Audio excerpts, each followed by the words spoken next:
So hi my dear friend, this is Anshul Sharma. नमस्कार सभी साथियों को। जय श्री राम, सत श्री अकाल, आदाब। देखिए, आज अपन बात करने वाले हैं कि कोशिका किसे कहते हैं। बहुत इंपॉर्टेंट चीज है जिसे अपन कहते हैं कोशिका। ठीक है ना, कोशिका, और इंग्लिश में इसे कहते हैं सेल। तो ये क्या होती है, ठीक है। अब मैं सीधा बिल्कुल सिंपल आपको समझाने की कोशिश करूंगा कि देखिए, जैसे दीवार बनी होती है, ये दीवार है तो ये ईंटों से मिलकर बनी होती है, ठीक है। अब देखिए, सबसे पहली बात तो ईंटों के बिना कोई दीवार नहीं बन सकती है।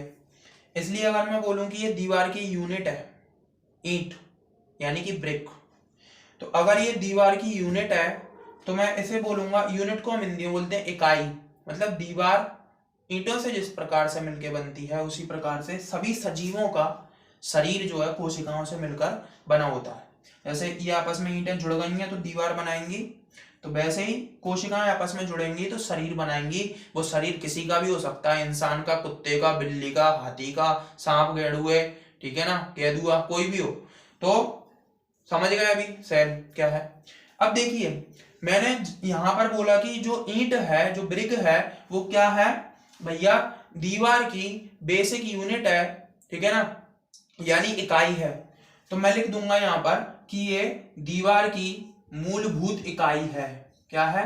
मूलभूत इकाई। देखो, मूलभूत इकाई को अपन इंग्लिश में कहते हैं बेसिक यूनिट, ठीक है। तो पहली बात तो क्या बता दी मैंने आपको कि ये दीवार की बेसिक यूनिट है। तो हमारा इसी प्रकार से हमारा शरीर भी कोशिकाओं से मिलकर बना होता है। तो शरीर की मूलभूत इकाई क्या है? कोशिका है, ठीक है। मूलभूत का मतलब क्या है कि इसके बिना दीवार नहीं बन सकती है। और वैसे ही हमारे शरीर में कोशिकाओं के बिना किसी का शरीर नहीं बन सकता है। छोटी छोटी होती है, बहुत ज्यादा छोटी होती है, माइक्रोस्कोप से देखी जा सकती है। और हमारे शरीर में आप अंदाजा लगा सकते हैं, छोटी होती हैं। और हमारा शरीर इतना बड़ा है तो कई करोड़ों कोशिकाएं होंगी हमारे शरीर में, जो कि शरीर का निर्माण करेंगी, हमारे शरीर का भी और कई सारे जितने भी जीव जंतु हैं, जितने भी सजीव हैं जिनके अंदर जिंदगी है, उन सभी के शरीर का निर्माण कोशिका से कहीं ना कहीं हुआ होगा। तो सबसे पहली बात अपन क्या समझ गए कि कोशिका के बिना शरीर का निर्माण नहीं हो सकता, और जैसे कि ईंट के बिना दीवार का निर्माण नहीं हो सकता। तो जिसके बिना निर्माण नहीं हो सकता, इस कारण से हम कोशिका को शरीर की मूलभूत इकाई कहेंगे। दूसरी बात अपन करेंगे, मूलभूत इकाई के अलावा क्या है कि भैया क्रियात्मक इकाई है। देखो, क्रियात्मक इकाई कहते हैं कोशिका को हम शरीर की, और क्रियात्मक इकाई को अपन इंग्लिश में क्या कहेंगे? Functional unit. हम कहेंगे फंक्शनल यूनिट ऑफ लाइफ या फिर बॉडी।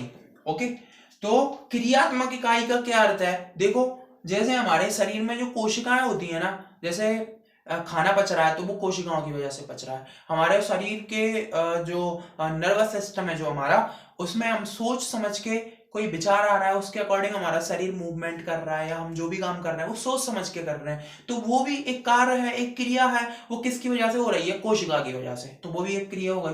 तो ऐसे ही हमारे शरीर में जितने भी पाचन, उत्सर्जन, गमन, संचलन, जितने भी हमारे शरीर में क्रियाएं हो रही हैं, वो कोशिका की वजह से ही संभव है। क्योंकि कोशिका नहीं होगी तो हमारा शरीर ही नहीं होगा। तो इसलिए जो कोशिका है ना, वो क्रियात्मक इकाई भी कहलाती है। और इंग्लिश में क्रियात्मक इकाई को इंग्लिश में फंक्शनल यूनिट कहते हैं। तो cell is a basic and functional unit. अब तीसरा क्या कहते हैं? कोशिका और क्या होती है हमारे शरीर के लिए, और क्या अहमियत रखती है, और क्या इंपॉर्टेंस है हमारे शरीर में कोशिका की?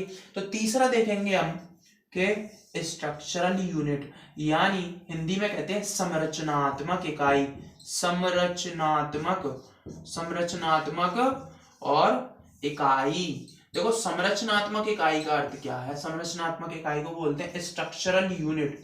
स्ट्रक्चरल यूनिट ऑफ लाइफ, या लिविंग ऑर्गेनिज्म, या बॉडी, या शरीर, कुछ भी है। देखो, अब मैं दोबारा समझा रहा हूं आपको कि जैसे ईंट से दीवार बनती है, वैसे ही हमारा और सभी सजीवों का शरीर कोशिका से बनता है। कोशिका मूलभूत इकाई है। मूलभूत शब्द का मतलब कि भैया इसके बिना शरीर नहीं बन सकता।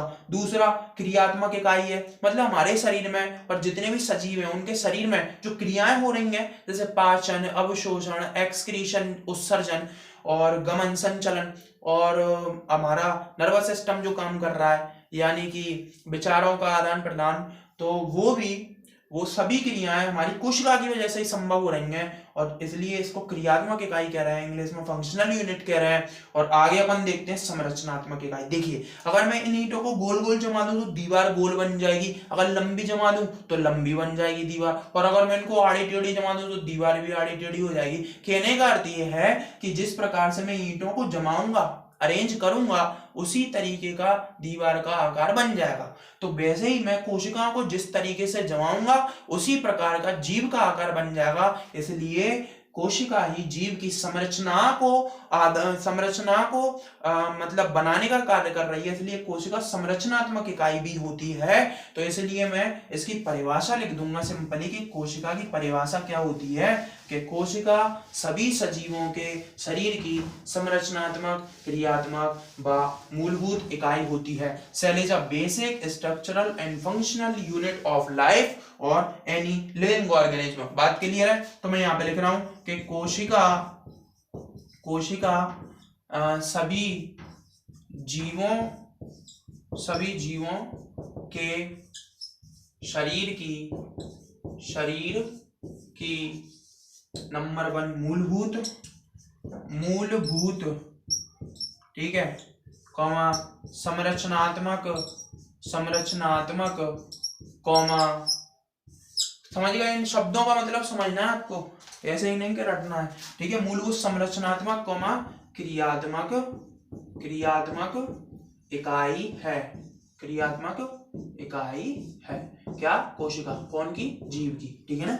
अब इसको अगर इंग्लिश में लिखना चाहे तो हम लिखेंगे कि व्हाट इज सेल, ये तो क्वेश्चन हो जाएगा, और आंसर में हम लिखेंगे cell is a basic comma, basic और फंडामेंटल भी कहते हैं बेसिक को, तो दोनों एक ही चीज है, फंडामेंटल और बेसिक यानी मूलभूत, ठीक है।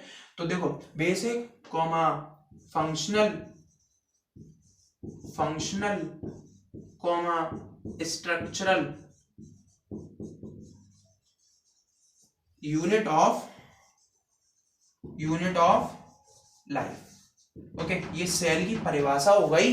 Thank you so much. Next video आती है वो सेल से रिलेटेड ही आएगी, और अच्छा लगे तो शेयर कर देना, ठीक है। Thank you so much.